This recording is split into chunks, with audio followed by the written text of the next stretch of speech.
Hello everyone, this is Perfume Coast, so welcome to my channel. Today's podcast will be dedicated to the 2025 release of this year by the brand Guerlain, which is called Absolus Allegoria and specifically Florabloom. So without further ado, let's jump into the ocean of perfumes. So this release is a flanker of last 2024 year release, which is also called Florabloom, but that one belonged to a line called Aqua Allegoria, which suggests that this year release is thicker and denser.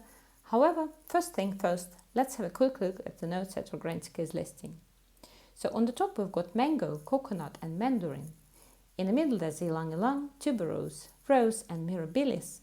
And finally in the base there's patchouli, moss, incense and sandalwood.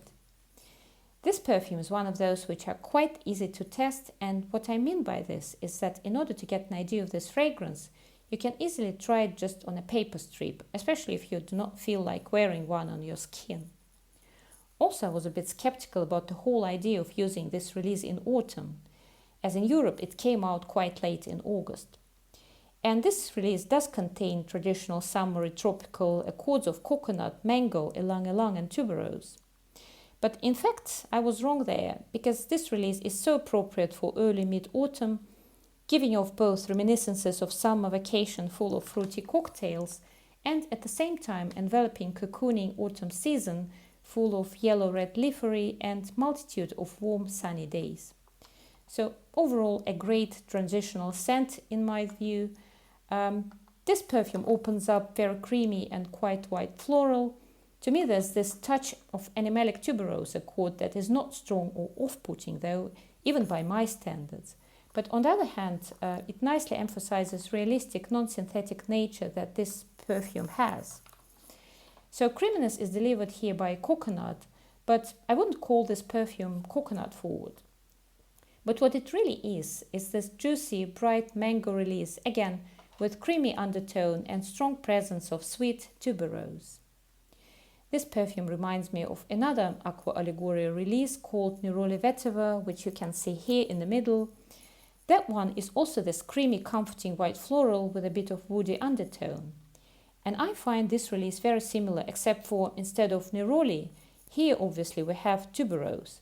But effectively structure and vibe of the fragrance is very similar, although as said before, not identical. Also here we have this distinct fruit-forward accord delivered by mango. I would say if Nerolia Vetiver could be layered with yet another Aqua Allegoria release, which also can be featured here, which is called Granada Salvia of the same line, we would get something even closer to this release. And Granada Salvia is this pomegranate forward release, but it's also fruity, so this combo would be this similar dimension to our today's newbie. So as the scent progresses, fruitiness gets toned down slightly, especially on my skin, and creamy sweet tuberose remains front and center.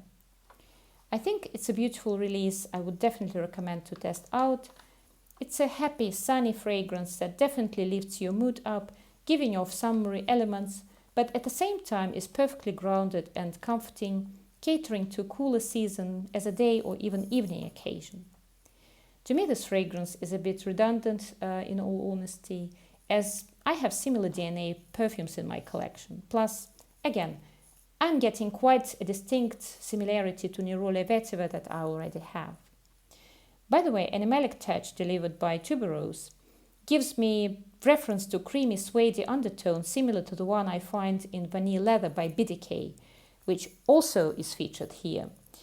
So their vanilla suede combo to my nose gives off this thick, creamy vanilla vibe, almost borderlining with gourmandie territory. I do not necessarily smell ylang ylang here, but its role probably is just amplification of tuberose sweetness and creaminess. The only drawback to me is that on my skin this release is not very long lasting, but then on your skin it might be quite something different.